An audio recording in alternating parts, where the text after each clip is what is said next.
My name is Ineke and I'm here on behalf of the UK Baha'i community and came last year to CSD 16 as well. So this is the second year in a row and it's completely different and it's very familiar at the same time. So that's really interesting. I was amazed how many small things I recognized and remembered from last year and how absolutely different things are this year. This is a policy year. Last year was a review year. And the difference is that this year it's all about the negotiation text, it's all about words, and last year was very much about good examples, good ideas. Like last year, I've been working mainly with the women's major group, and the way the CSD works is that it has 9 major groups and one of them is women. So last year I connected myself to that major group and I did exactly the same thing this year. And it was really nice because I met some people again that I met last year, which was really nice to see them again. And I knew what to expect. So I knew where I could be of service to the group. And that was really useful and nice. So at the moment, my main role within the group is to be their scribe. So I take the minutes of the morning briefings that we have and send them out and decipher email addresses from people and things like that. And support the writing of statements on behalf of the major group. Tell us a little bit about the kinds of ideas that the Baha'i delegation has tried to contribute to the discussions. Well, one of the main focus points of the major group as a whole is to get the idea across that if you look globally, then the face of a farmer is actually a female face.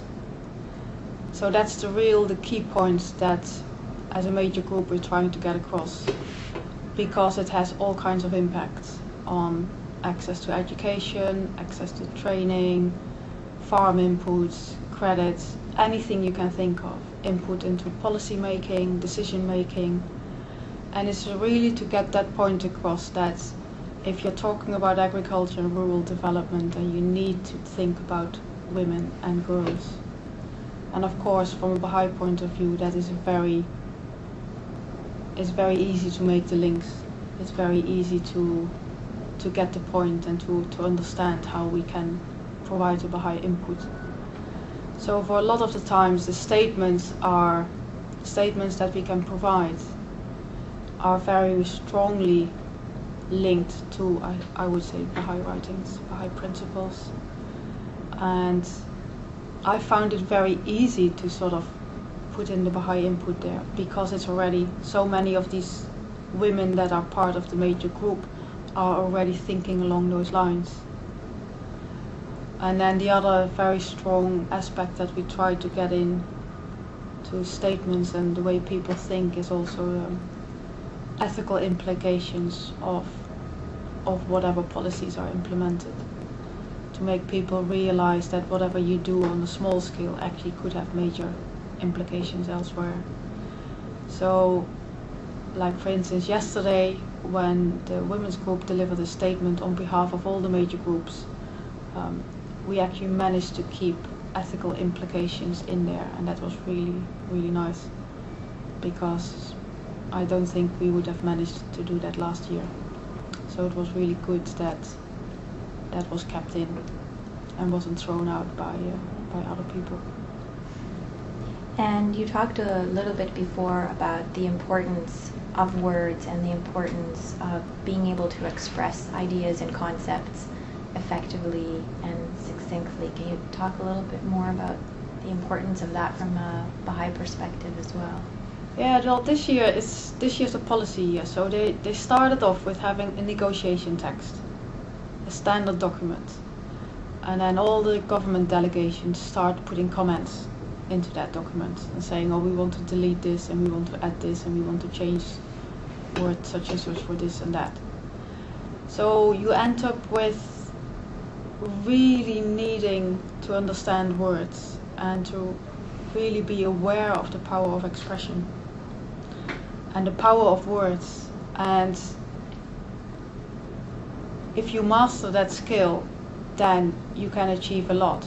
And if you're not that good at it, then it can be really difficult to get your point of view across. So I just find it really fascinating, because if I sit in there and listen to all these government delegations talking about including the word other or not including it, I just think of all the junior youth programs that we're trying to support junior youth with understanding and learning to express themselves carefully and properly. And it's that you think like, yeah, there really is power in the words.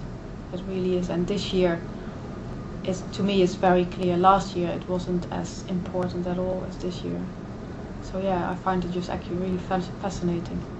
Now, many skeptics would say that words are just words, and that the emphasis, of course, must be on on the implementation of the ideas.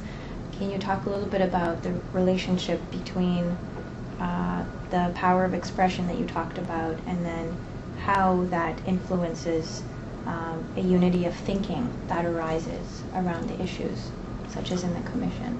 Well, to me, these kind of meetings are really about building unity of thought, so that you can actually end up with unity of action. And it's that it takes a lot of time to get people in the same place, thinking along the same lines. And I think it's that bit that's why these meetings, yes, they take a long time, and you might think, well, is this really the most efficient use of everybody's time? But to me, that building that unity of thought and unity of the way of looking at things is really important, because you sort of need that in order to have a unity of action, not long term, in a sustainable way.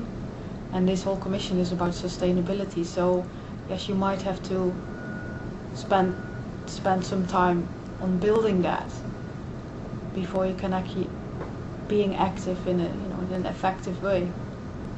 So to me, it's just, yeah, I just find it really fascinating to sort of realize, like, yes, you need to spend this time on talking, so that you actually can end up with effective global action.